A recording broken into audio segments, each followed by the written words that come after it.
we go, let's get those wheels out on the road. It may get dusty, but that's the way she goes.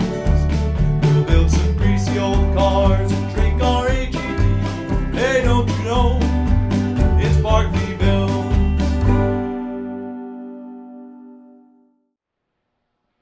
Alright, so we got parts.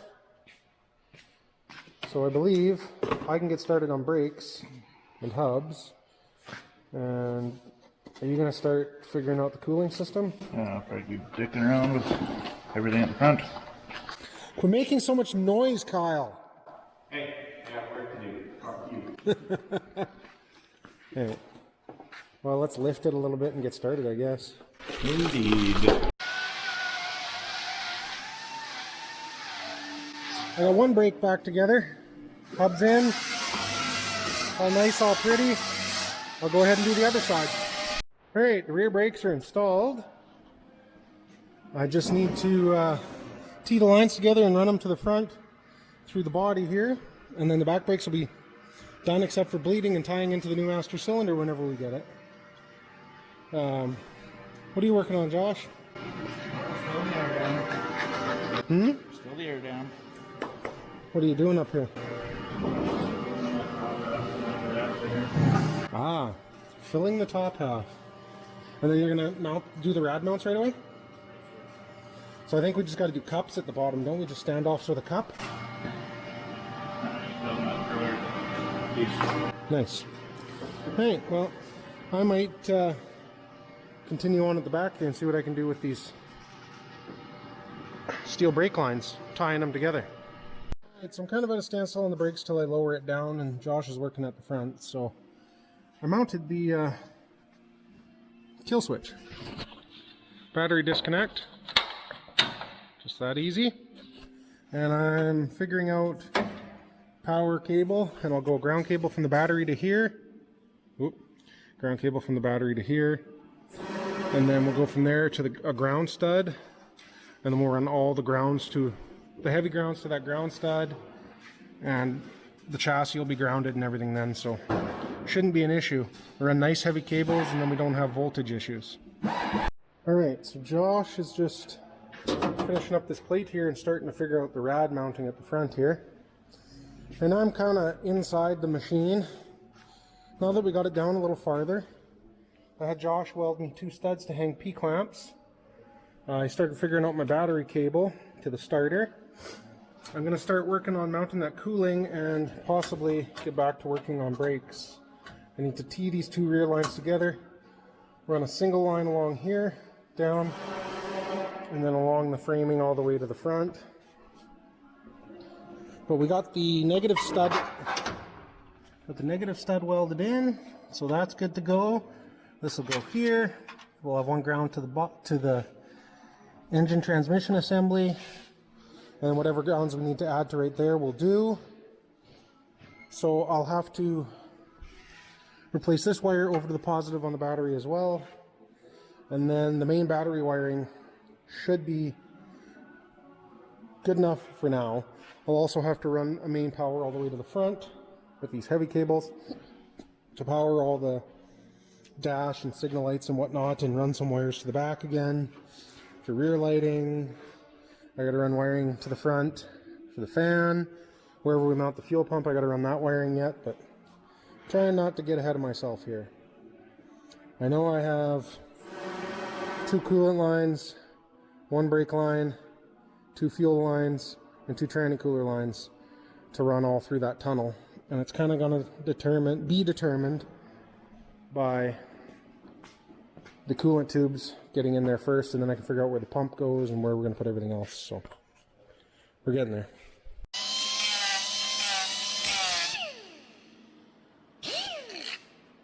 So we're building the mount, well, the first mount for the overflow tank. Josh has been working on the mounting for the radiator up here, so he's got some tabs he's got to put in yet, and he's just figuring out the base brackets for the rad. While he did that, I did some more fiddle farting around in the cab and figuring stuff out. I got my main battery power hooked up.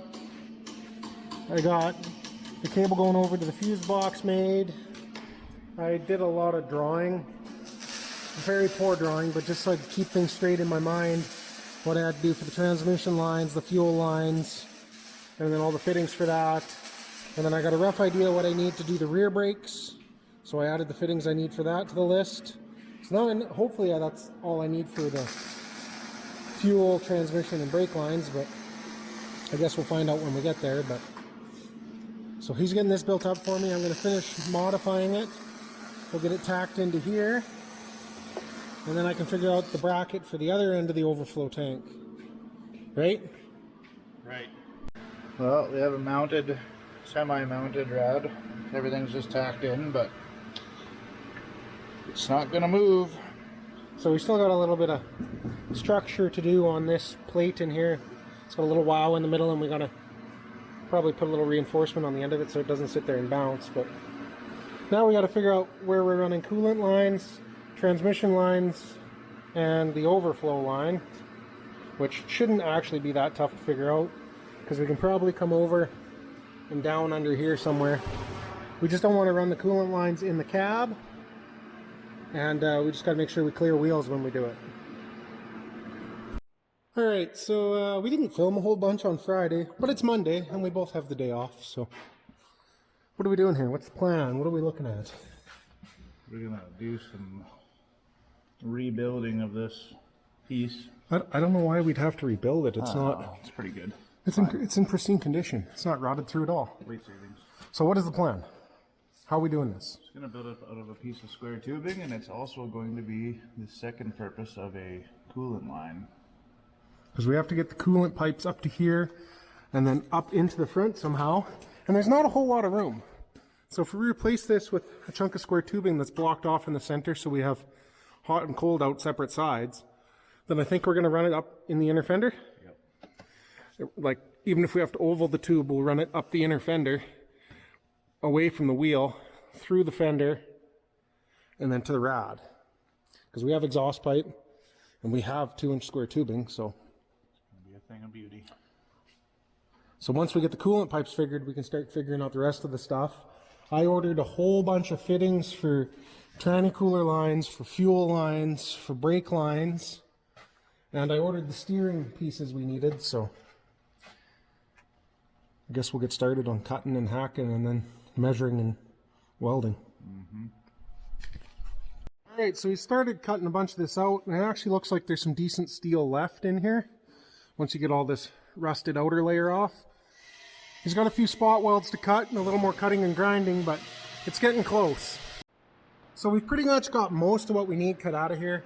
As you can see, this was all solid rust, so you see where we added the plate and the tube.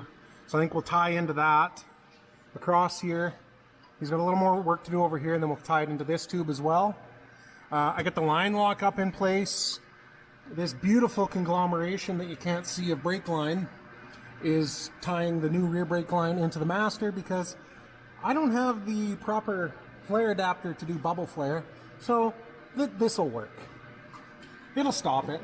And I'm waiting on some fittings and unions, and when I get them, I'll cut the front brake line and run it back to the line lock solenoid and tie that in. But for now, we kind of figured out where we need it. It's clear of all the steering right there, so should be a good spot for it.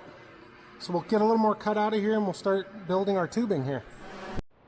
Alright, so the plan is I cut the tubes, we'll tack them onto this piece of plating.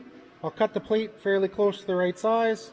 We'll get it all welded up, grind it up nice, and then we'll start. Josh's got a little bit of welding under here to do to tie this all back together before he starts welding the pipes in.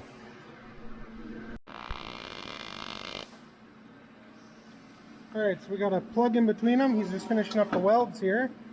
I got a couple tubes made. We'll put a bead around them to hold the hose clamps, and then they'll have to go on. We'll hold it up underneath. We'll figure out where they got to sit. We'll plasma a couple holes. We'll clean them up and weld these in. Perfect, not oversized at all holes, no gaps to fill. So we'll get these two pipes tacked in, and we'll just put a weld, I don't know, 1/4 inch past the end so that the clamps will hold the hoses on. And then that part's done. We can kind of fab it in there where we want it and figure out where our outer tubes are going to go, and I can get those cut and ready. Okay, while we're waiting for this to cool off a little bit, we started hacking away in here so we can do our uprights and our lower crossbar, and then our upper crossbar up here at the top height. So I got the lower crossbar cut. Josh has got these cut. He's just grinding them smooth. Then we can tack in our lower crossbar and I can start building the uppers. But we figure, well, that's cooling. Let's get some other shit done. And I think we're going to change where we're mounting the coolant tank to somewhere back there, just because it'll be that much easier.